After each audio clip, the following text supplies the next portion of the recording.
Welcome to the DGD podcast. As always, Robert Reynolds, Juan Daniels, Koby Pyrz. Guys, we got a lot to talk about today. First off, let's get. Since there's so much to talk about, let's get started on this.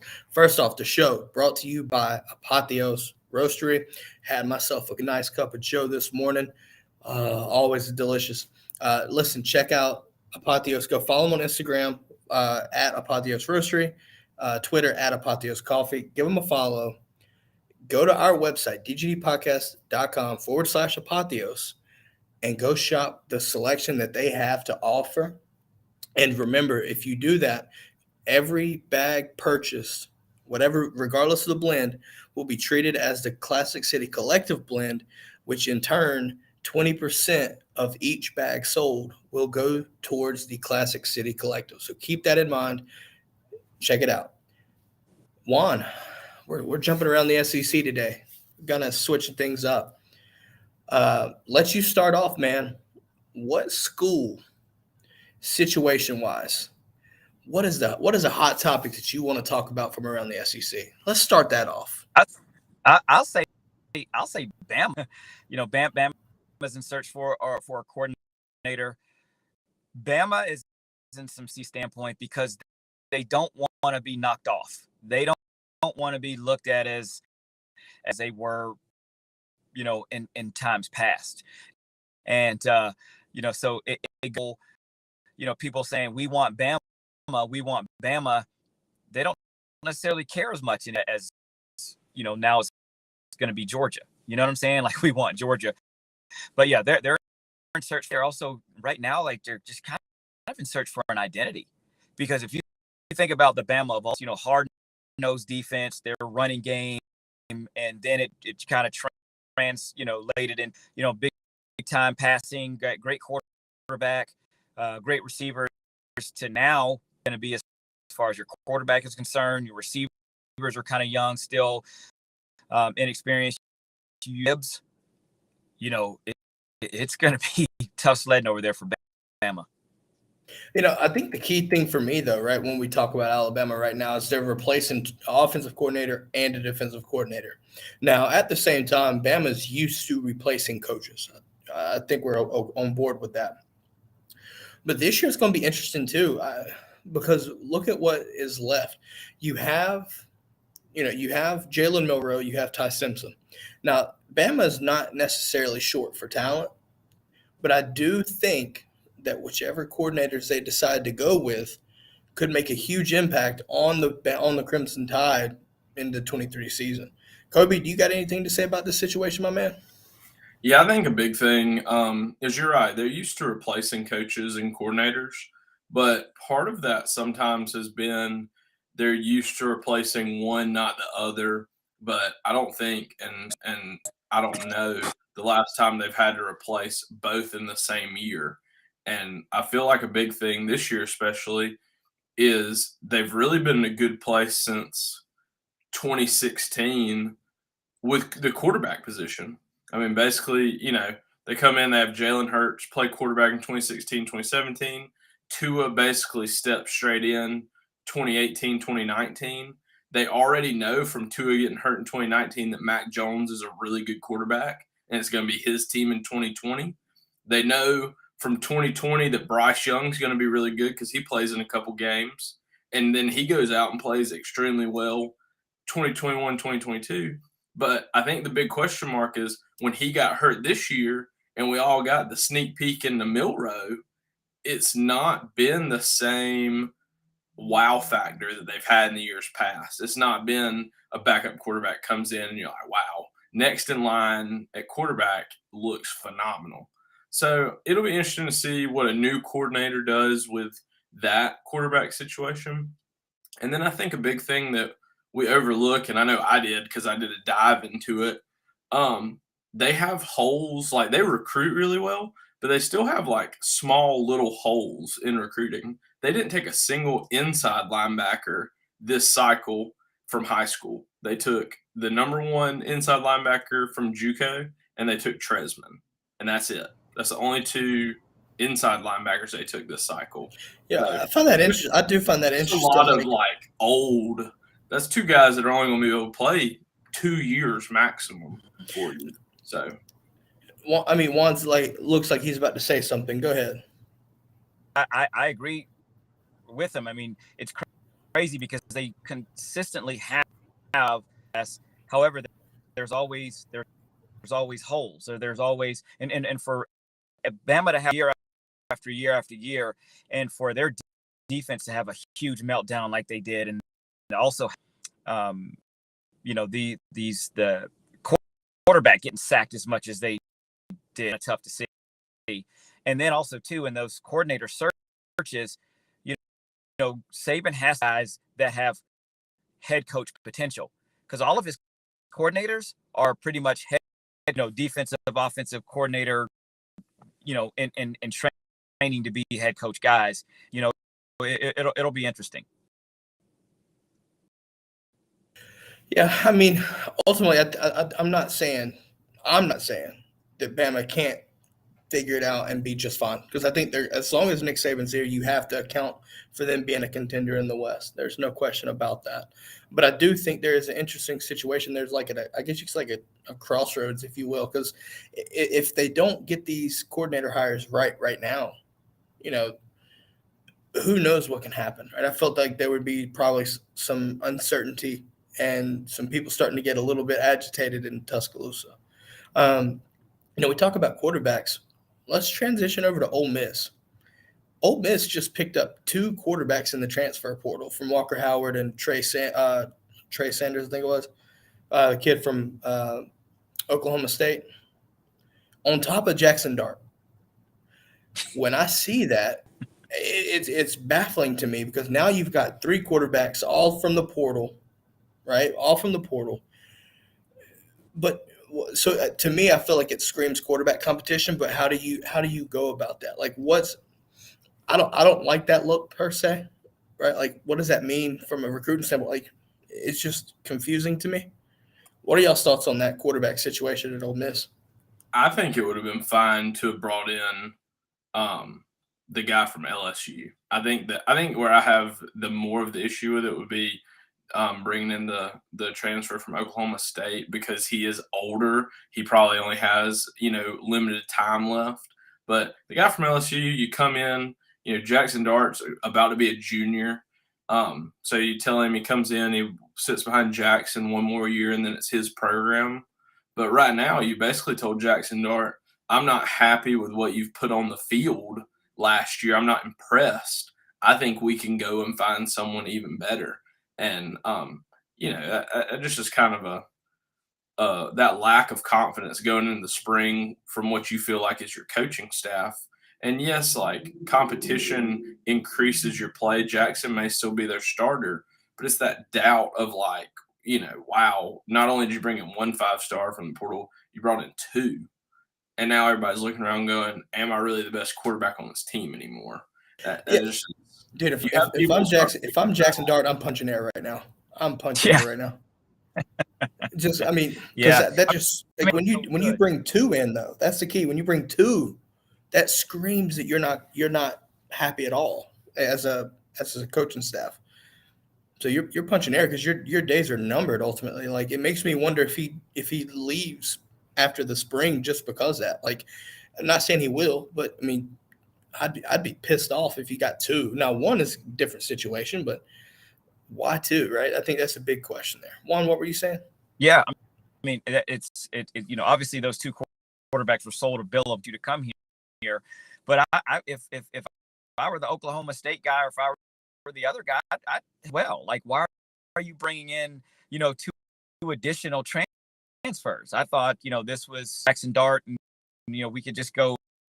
Just kind of go at it. But now you bring an additional guy in for that quarterback. Somebody's not going to be happy.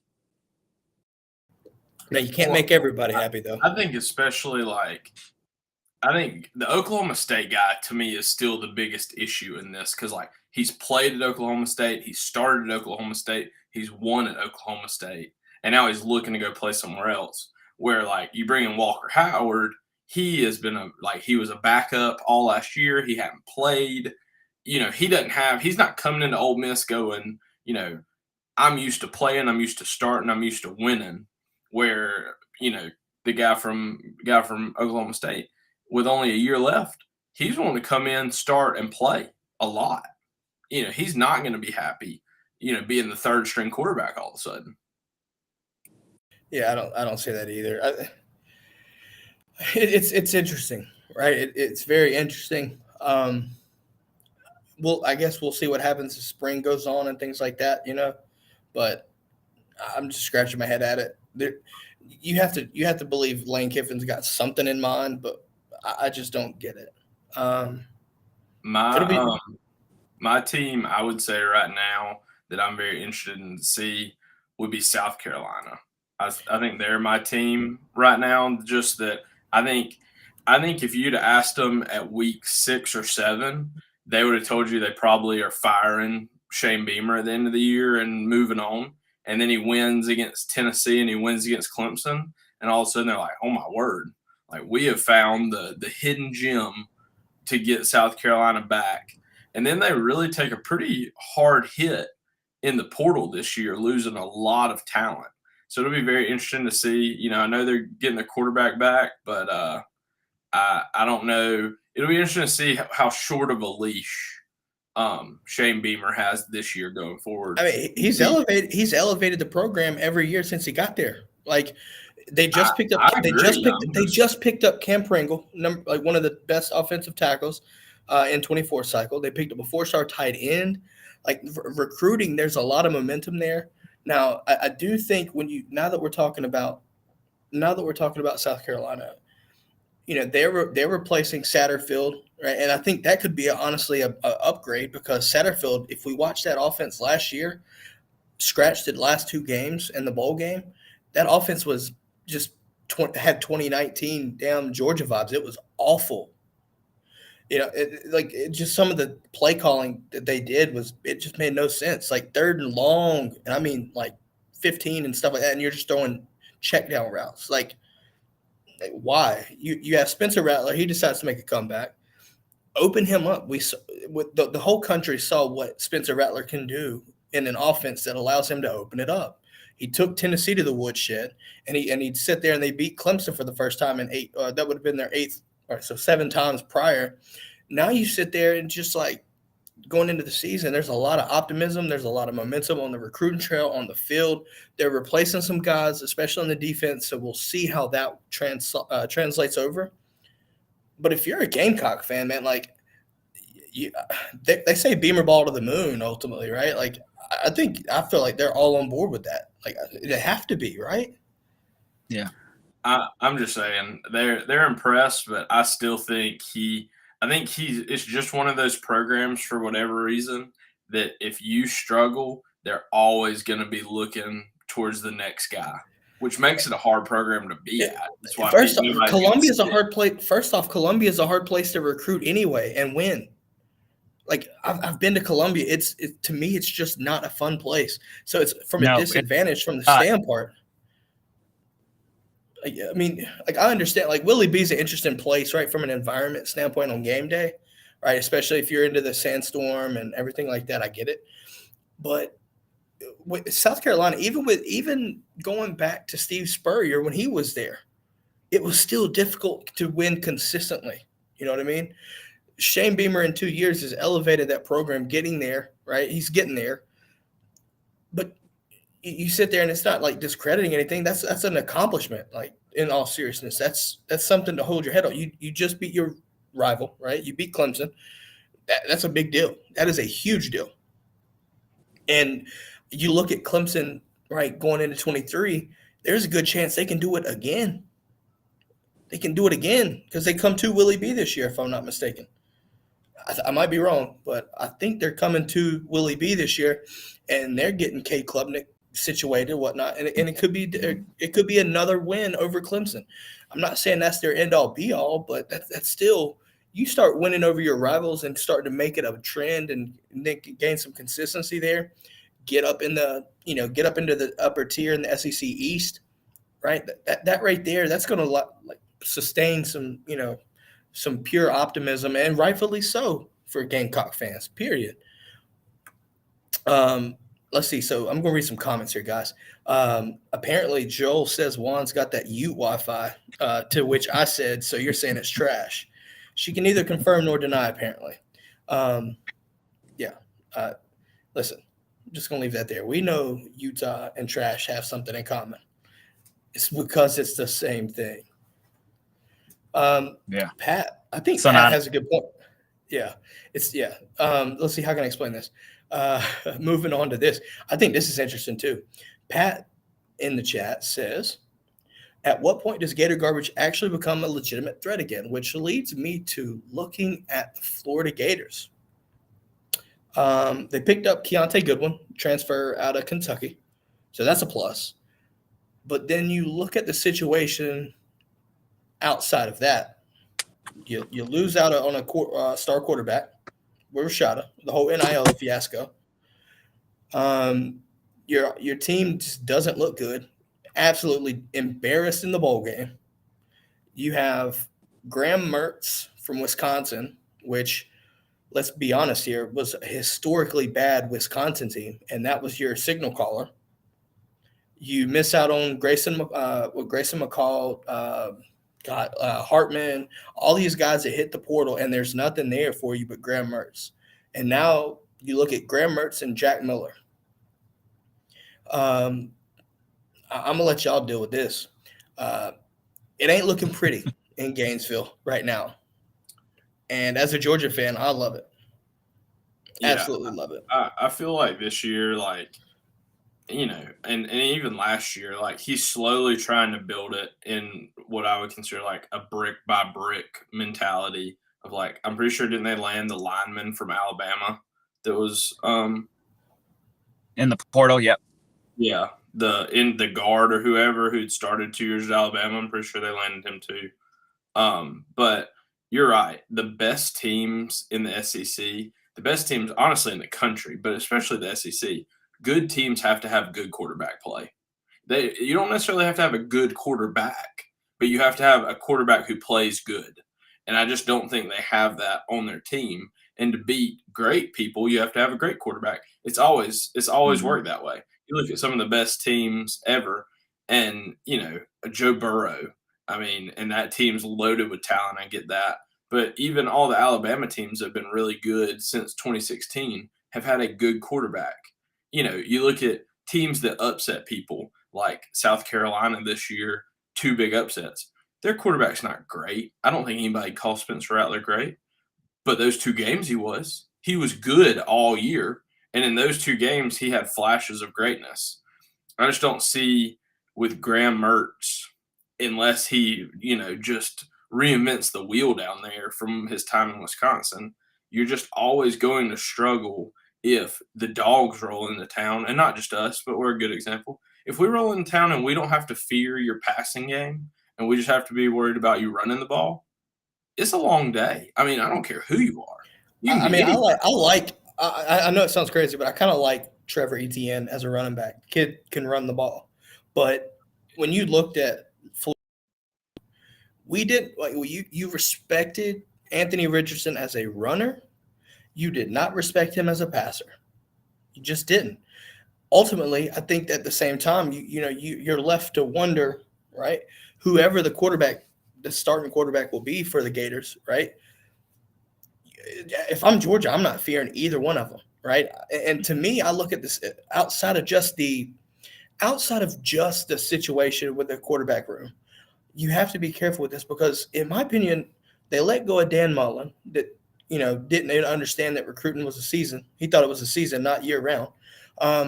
Yet you bring on a staff that's the largest coaching staff in America, does Billy Napier. And you're recruiting at the same exact level as Dan Mullen, who didn't focus on recruiting. I think he's in over his head. It's if you've ever been down to Florida and the tradition, it's a great place to play. Ben Griffin Stadium is loud. It's crazy. It's awesome. It's a great place to be. So it just lets you know how bad they're recruiting to get top tier guys, especially out of your own state. it's just, to me, it's just wild because Florida historically has been a program that recruits itself. Now, to what level, obviously, hit or miss. However, Florida is one of those schools where you're expected to come in and recruit at a top 10 level. You know what I mean? So ultimately, listen, shit's just bleak in Florida. Listen, we're going to take a quick break, folks. We're going to come back and we're going to continue this. We're going to take a quick break, so stick around.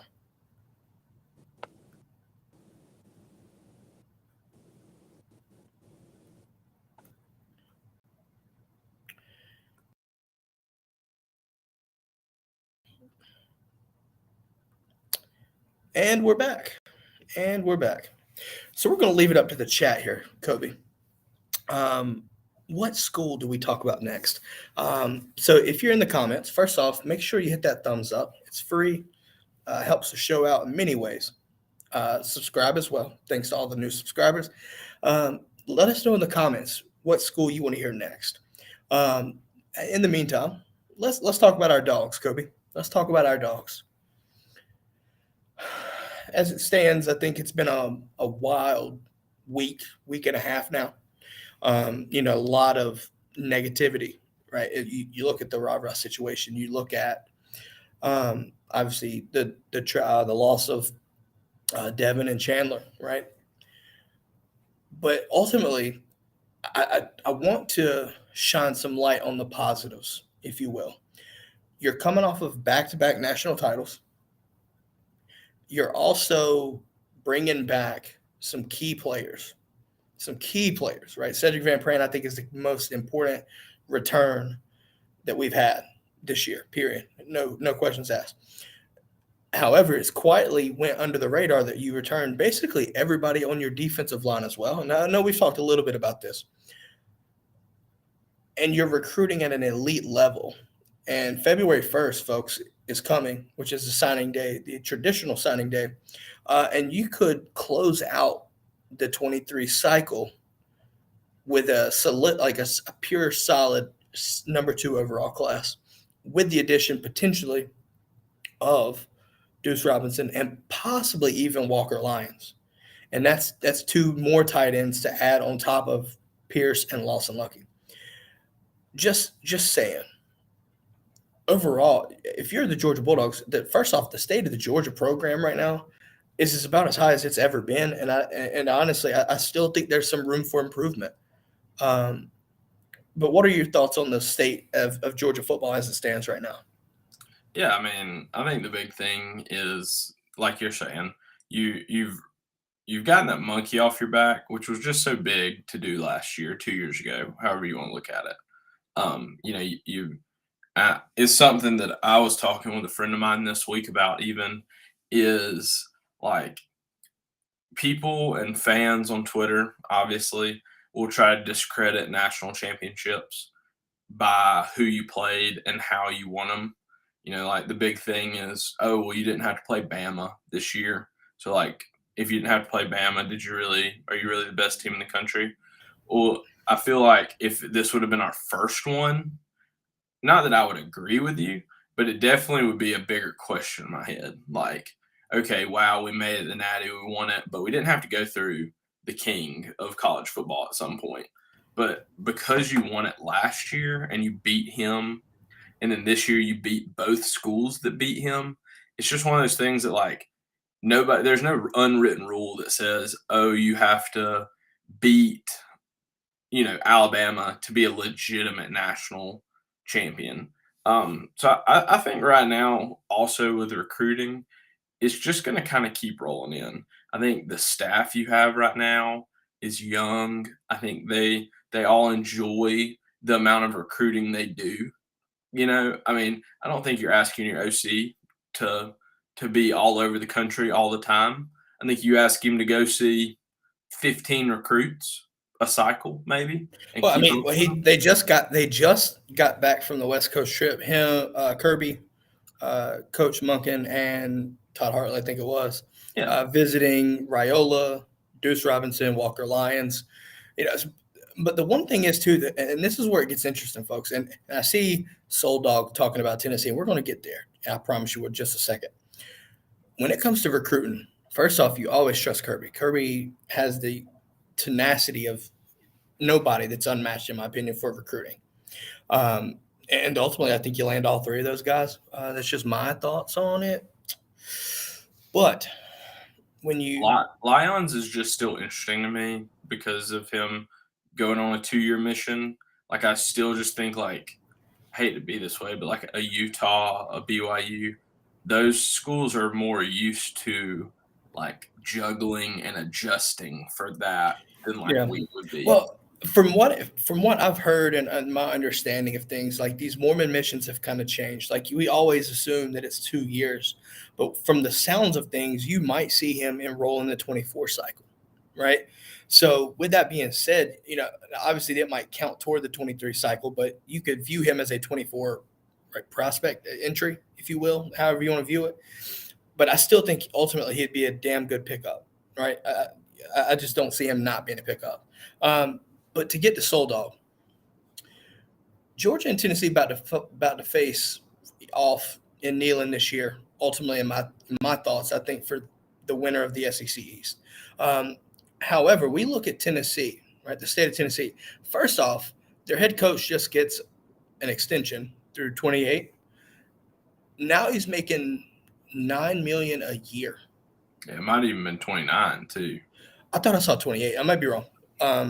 It's a long big money extension. Yeah. I mean, ultimately he's making $9 million a year now, and I thought like maybe it was like a $4 million raise on average. Nuts. But not when you look at Tennessee though. When you look at Tennessee, listen, I think they understand what they've got is potentially, a recipe for success. If they handled business against South Carolina and they didn't lose the way they did, there's a good chance that you might see them in the playoffs this past season, right? I think ultimately that could have happened. Now, they didn't take care of business. Their defense is still getting there, right? But my question mark is this. These first 2 years under Heupel, if you really think about it, kind of Jeremy Pruitt's guys, aren't they? Now he's getting his own recruiting cycle in, and not saying that they're not a bad recruiting cycle. They're not. They've actually done a really good job and progressed on their recruiting trail. But the question mark for me is now that you don't have Hendon Hooker, you have, I'm assuming, you're going to have a competition for Joe Milton and Nico Yamaliava, right? With that being said, your new quarterback, we saw Joe Milton, and I think there's some flashes there, but I think there are some question marks. We'll see what happens if he becomes the full-time starter. You see what they're doing through the portal. They picked up Thornton from Oregon, things like that. But the question for me hasn't been the offense. It's been the defense for the most part, right? Now they're starting to get some depth on the defense, getting some good players on the defense. What does that mean for Tennessee? Does that mean they take that next step and seriously contend for the SEC East with Georgia? Because when we played them this past year, although it was in Sanford, there was really no question we dominated that game. How close do you think, or how much gap do you think they're making up? Like, I feel like they're making up a lot of gap, but is it sustainable? I mean, I think the big thing is, and different fans are different, we like to give Tennessee, Florida, everybody a real hard time. But it's good to see. Like, I'm glad that the East isn't the joke of the SEC anymore. I'm glad that you're talking about, an SEC East team besides Georgia beat Bama this year. It starts to really prove that if you're top dog in the East, like you're top dog possibly in the whole country. And I'm happy for Tennessee. They've been through some dark days up there. We give ourselves a tough time of, our Mark Richt days were bad. It's like they weren't near as bad as the coaching carousel they've been through with, between Derek Dooley, Butch Jones, champions of life, Jeremy Pruitt kind of stepping in and then having a big scandal with paying players before it's legal. Like, that just leaves a bad stain on your program. And now they're all in. Fun fact, our basketball coach, Mike White, I didn't even realize this, but his brother's their AD, Danny White. They paid him an extension 4 years, like 2.2 a year. So he's there for the long term. Now they've got their their head football coach is going to be there. $9 million a year long term, and then they're having success in other places. They're one of the only SEC schools right now. They've ranked in the top 10 in all the three major sports. Men's basketball, baseball, and football. They've won the SEC in baseball last year. He has a program heading in the right direction as a full athletic department. But as far as making up ground, I just think that eventually Heupel is going to have to find a middle ground. He's not going to be able to run the full force, like tempo spread, a minute and 20-second drive offense the way he has and sustain for 12, 13, 14 games. You're just going to – I don't care how much depth you have on your defense on the backside. Sooner or later, what happens is, like against South Carolina, your offense shows up. The defense for the other team has an answer. You have a couple turnovers. You throw a couple picks. You have a couple quick 3-and-outs. And all of a sudden, your defense has been on the field for 40 out of the 60 minutes. And you're looking around going, why are we giving up 63 points? And it's like, well, no defense that you put out that long can sustain. That's why Ole Miss has trouble. Ole Miss is like this. And it's because when their offense is clicking, they're playing with anybody. But when it's not, their defense can't keep up. And so I think that the big thing will be, can Heupel adjust? Kirby had to speed up his offense to adjust to playing in the SEC. And I think Heupel eventually is going to have to slow down his offense to adjust. Yeah, I'm with you there. I do think Tennessee is going to be a big problem in the foreseeable future, though. And like you said, that's a good problem to have if you're Georgia, because you want these rivalries, right? You want these to mean more. Like, I understand wanting every other team in the SEC East to be complete dog shit. However, as a fan, I kind of want to see a good game from time to time. And if that means Tennessee's good and it's going to force us to play a good game, right, and watch a good game, I'll live with that. I even look at this year. You talk about they were number one in the country. Oh, they're so good. Oh, they're the best thing ever. It was not a competitive game. The score looks close, but we dominated that game. Yeah. Oh, no doubt. From kick to quad zeros. It was not – I never once was like, man, we are in trouble. I was like, man, we are whooping that ass. And it was nice to see, right? It was definitely nice to see. I saw something here on Twitter. On three, right? On three. I think this is interesting here. I'm just say this, and then we'll move on to a different school because I have one in mind. Mel Kiper Jr., right, NFL draft analyst, believes that Stetson Bennett will be drafted in the 3rd round. This is me personally. Juan is punching air right now.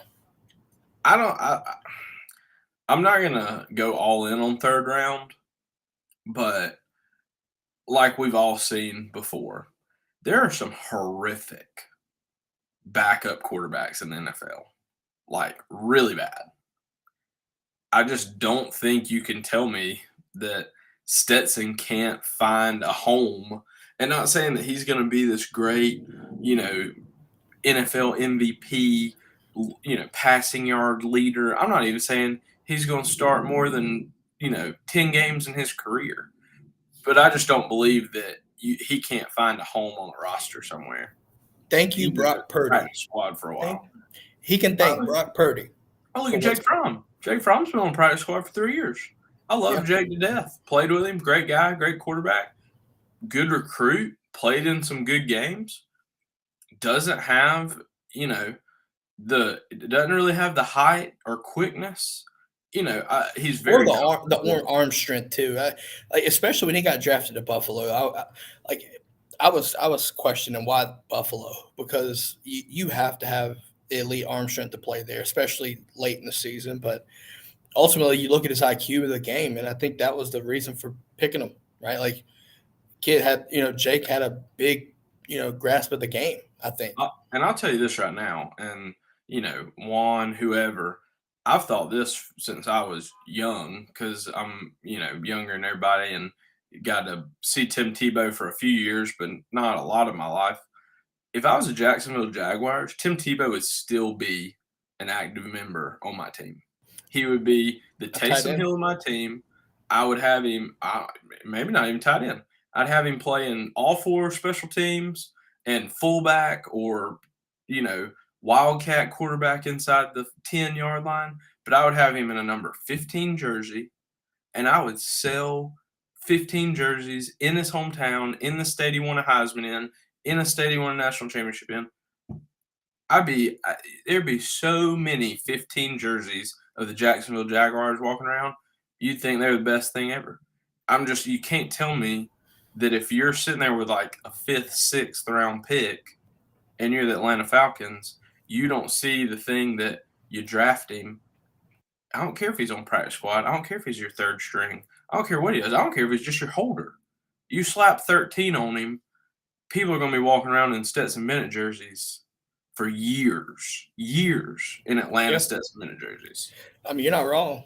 So as we move on from the NFL draft discussion and things like that, because that's a whole nother show within itself. I'm ready for that show too. Mel Kiper's first mock draft came out today. Daniel Jeremiah is another one. Like my Bears are picking at 1. Oh, that's right. You're a Bears fan, so we'll talk more about that. But no, I want to talk about Texas A&M, and this is going to be fun for me. This is going to be fun for me. So I'm just letting you know that. So bear with me. So Jimbo Fisher, Texas 8-4 doesn't even make a bowl game. Completely dismantles, and just disintegrates throughout the season. They finally make a change from their offensive coordinator position, and none other than Bobby Petrino comes into Texas A&M as the offensive coordinator. This is either going to go extremely well or it's going to go extremely bad. But I'm here to watch that because it's going to be interesting. And I hope it's for the worst because there ain't no team in the SEC that I could wish and laugh upon more than A&M and Jimbo Fisher so long as he is there. The dude, I just despise Texas A&M. Just Jimbo more so than anything. What are your thoughts on Petrino as the OC for Texas A&M? Does it work?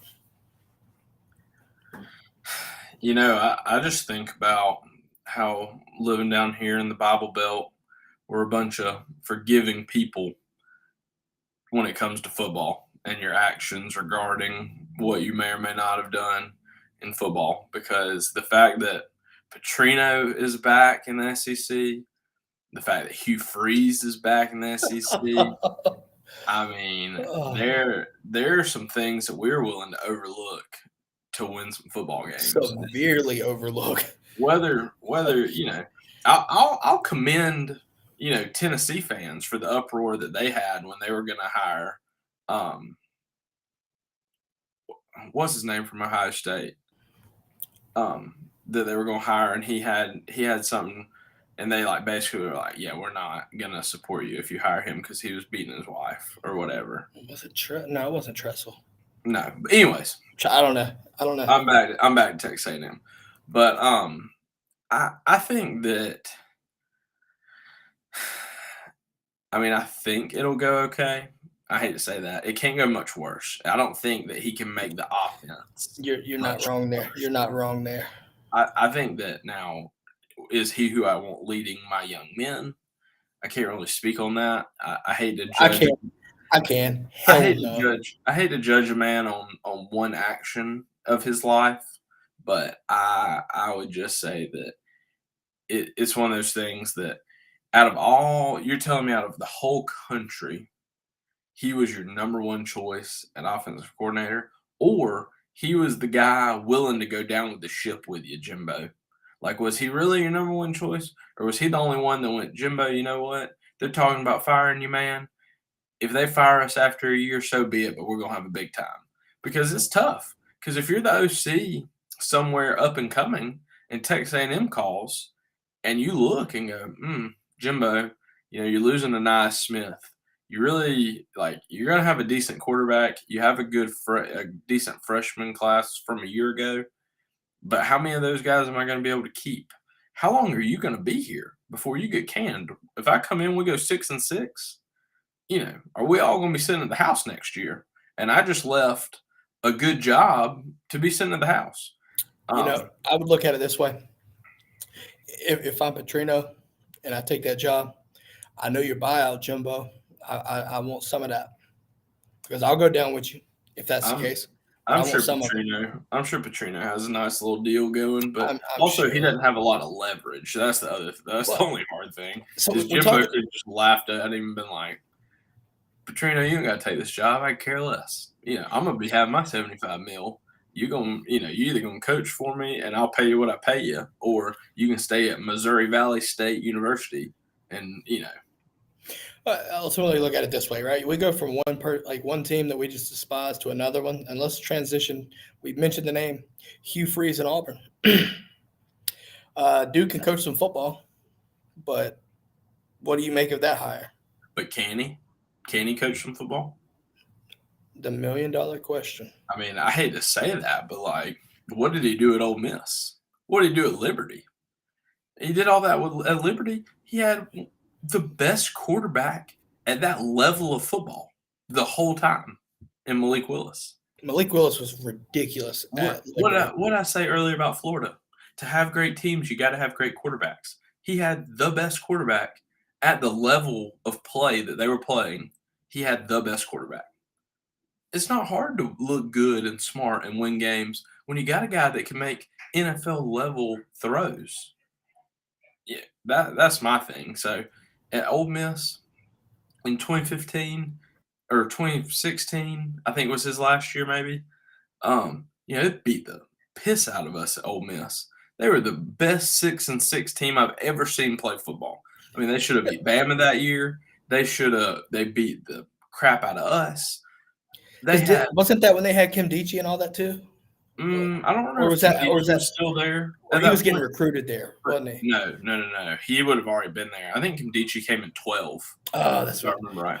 I was. There was some Laquan Treadwell or something like that. I think they had DK Metcalf, AJ Brown, and Chad Kelly at quarterback, and they went 6-6. I just don't know if you're ever going to have that level of talent consistently, and then tell me and we're just not really that good. It's a match made in heaven though, because you have obviously an individual of his stature paired with the worst boosters in the country. It could go up in flames, and again, I wouldn't piss on it to put it out. Well, the hard thing is honestly in the West, we talked about Florida recruits itself. Auburn literally recruits itself. If you told me, besides maybe LSU, I would say LSU probably recruits itself even better. But Auburn is in the ideal spot. They are really close to South Georgia. They're moderately close to Atlanta. They are right pretty much in the middle of the state of Alabama. They're not that far from North Florida. They're so close to so many different prime areas of good recruits. And it's a great thing, too, because being close to those areas, they're able to find guys in areas and get to them first, which has always been an issue for South Georgia and Georgia's recruiting before Kirby Smart, is you have all these guys that are really talented down there that Auburn saw first. I mean, it's Columbus and Columbus, Valdosta. Michael Williams easily 10 years ago is an Auburn Tiger, just because of of where he lived and where they were 10 years ago. He's an Auburn Tiger, no doubt. That's interesting to think about that too, though. I mean, we've always looked at Auburn, right? Like you said, 10 years ago, it's a different situation, but now you're putting Auburn in between juggernauts, right? And that makes it extremely difficult. Now, at the same, they're like Tennessee. If you're a recruit going to Tennessee or you're a recruit going to Auburn, you basically know that you got two two teams on the schedule every year that could almost be an automatic L. You got to play Georgia and you got to play Alabama every year. There's no off year. Oh, I mean, for now, because I'm curious to see how the scheduling works when Texas and Oklahoma jump in. Ultimately, I think you're going to see Auburn play both still. You can't. Auburn ain't getting a break from that. I mean, just from the rivalry standpoint, there should be no reason why you take off the Iron Bowl or Deep South Central Rivalry. You can't do that. Can't do that. But we know Auburn will cry their way into an easier schedule if they can. The funny thing was they tried to move us from November to October and then got pushed right behind LSU, and LSU was dominating too. So they got two ass whippings back to back. They're in a tough spot because I could see, like you're saying, if it rearranges, them looking around and going, "Are you kidding me? Like, we've rearranged the schedule again, and we're still having to play two of the top, probably best three schools every year again." Because I could see, I mean, I hate to say it, but I could see the Tennessee-Bama game, like, them being like, you know what? We're okay. Like, we're probably good not to play them every year. Yeah, Not saying they will, but I don't think Tennessee wants to be in that boat anymore either of we got to play Georgia every year, we got to play Alabama every year. I wouldn't want to be in that boat. Hey, you're not wrong. I mean, ultimately, I think you look at it as a situation where the scheduling is going to be a key piece moving forward, especially when Texas, Oklahoma jump into the SEC, which ultimately I cannot wait. I think you have to get rid of the division system, like what you're seeing with the ACC and the Pac-12. That's got to go away. That just has to. But that's also another. I guarantee you could do two shows or a whole season if you wanted to talking about that, because there's just so much hypothetical situations that could come from it. Is it weird to think, though, that, like, if we go back in 22, the progression that Vanderbilt, of all teams, has had, I didn't see 5 wins at all, not even close to 5 wins for Vanderbilt. You know, I watched them in week 0 against Hawaii, and they absolutely just boat raced Hawaii. However, at the same time, it's Hawaii. But to watch Mike Wright, then A.J. Swan, and Clark Lee and everything get that team to 5 wins and literally on the cusp of bowl eligibility, beating Florida, by the way, to me, I don't know if it's a one-off or if it's something sustainable. It appears you think it's a one-off. And I think obviously your decision not bearing mine, ultimately I think the same thing. It's just Vanderbilt doesn't care about football. But it's something – it's not James Franklin-esque, if you will. Remember when they won 9 wins? It's not that level, but it's still impressive. Well, I just think you look at the difference between when James Franklin did it. You look at the way the East was operating at the time. It was way down. Georgia was way down. Tennessee was way down. South Carolina was way down. Florida was way down. We were all really bad pretty consistently. It was when Missouri kind of first joined. Missouri won. That was 2016? 2012, 2013, 2014, I think, time span, kind of. Welcome to my years, Tim. But it was a time where, again, they had Aaron Rodgers' little brother, Jordan Rodgers. We all know him from SEC Network. They had a good, moderately, sometimes played great quarterback. But it was in a day before the portal where he was there the whole time. You look at it this year, and those are the teams that's going to kill. Mike Wright gone.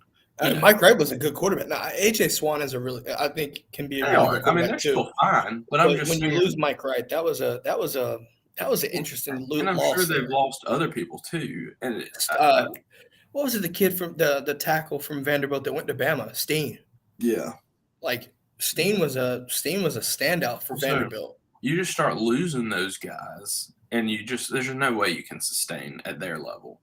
You know, you lose a couple guys from Alabama, from Georgia, and we got a couple guys that can replace them. You lose a couple guys at Vanderbilt, you got some mechanical engineer to replace them.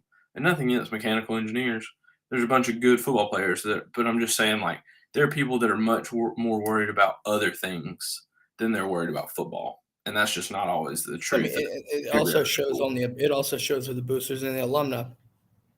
Like when you look at Georgia, as I think we'll start wrapping this up, we'll kind of revert back to Georgia here. When you look at Georgia, the alumni, the boosters, they are deeply invested and have an emotional attachment to the football program, which is why you're seeing Georgia have the sustained success that we're starting to see now. People actually understanding the fruits of buying in, right? When you buy in and you hear these things when you get new coaches, right? You hear these things. Now you're starting to see Kirby recruit at a high level, always in the top 5 ultimately. You see the recruiting at a high level. You see performance on the field at a high level. You also look off the field, right? Not necessarily the best, but the charity work, the things like this right here, all these things that are tying in to the football program and really the athletics department, right? In my opinion, I think hiring Josh Brooks as a replacement for McGarity was a blessing in disguise because he also is deeply invested into the betterment of Georgia as an athletic department and academics. But from an athletic standpoint, deeply invested and cares about it. Well, he's invested in academics too. I mean, we just had the highest GPA of any fall across the board, not just football, but like across the board for all of fall sports in their sport. We had the highest cumulative GPA ever this fall. So it's definitely putting some emphasis on not only creating good athletes, but good players, good people. And before, sometimes you got lost in the fact that people thought, well, you can't have both. You can't have good people and have good players. You have to pick one. There's a balance. Yeah, and there still is. I mean, there still is a balance. There's still a balance, and anybody that doesn't think so just didn't tell themselves the truth. There's a balance in players that we recruit to play football here. There are guys we don't go after based on attitude things. But it's good to see, I don't think you better enjoy the way Georgia football is now, Georgia athletics is right now, because, I'm not saying you're in the golden years of it, but back-to-back national championships, you're improving in basketball. You're about to see if you're improving in baseball. You better volleyball team, you're a better soccer team. I know everybody might not care about that, but living in Athens, being a part of athletics, like you see those things. Like your swim and dive team, really good. Your men and women's tennis team, really good. Your women's equestrian team, really good. Your women's gymnastic team, improving. Like, you start talking about like Tennessee had 3 major sports ranked in the top 10. Like Georgia, that used to be Florida. Florida used to be really good at baseball, really good at basketball, really good at football. Good Lord. Yeah. I mean, they were unbelievable in all 3, and they were good in softball. They're really good in softball still. But, like, you're starting to see this AD chip away at, a sport at a time. We're just getting a little bit better each and every year at every sport. And that makes the institution in general great. It doesn't just mean, like, oh, we got good football, but we don't really got anything else. Yeah, no doubt. So, obviously, we talked about to kind of recap this, we talked about some of the programs, some of the schools around the SEC and where things are standing, not as in-depth as, people might want to hear, but just from high-level hot topics, if you will. There's too much still to go on. You still got all the winter still, spring, everything like that. So, there's a lot going on. Obviously, like I said, we talked about the coordinator search at Alabama all the way to, the questionable, controversial hires, I guess you should say, with Hugh Freeze and Petrino and, just anything in between, right? Anything in between. Ultimately, though, let's wrap this up, though. Listen, Georgia, I'm just going to let y'all know now, like Koby just said, you're in one of the best spots you could be, period, right? So if you're a Georgia fan, obviously this impacts you indirectly, but all these other schools, Tennessee and things like that, it impacts us. So we, obviously we wanted to make sure that people were informed on what's going on. around the SEC because these are the teams that we play every year, right? You kind of need to keep up with things like this. But with that being said, obviously thank Juan for coming on for 30 minutes before he left us. I think he got back to his honeymoon or vacation, from the North Pole, but that's neither here nor there. Any last words, Koby, before we head out? Just getting excited working into this off season. Excited to maybe dive into some NFL draft stuff with y'all soon. Always fun time with the brigade and talking with you, discussing different things. And, SEC, it just means more. So it's good to hear kind of what's going on around the league in football and what we kind of foresee for next year. So in the comments, first off, there's several people in here that I don't think have liked the stream yet, it hurts a little bit. So make sure to hit that thumbs up button, subscribe. That way you can keep up when we come live on the show here. Listen, let us know in the comments if you want to hear something being discussed. Let us know. We read the comments, we see that, and we obviously want to make the show, more appealing to the brigade, right? Like yourselves. With that being said, we will catch y'all next time. Hope everyone has a great rest of your day, and go Dogs.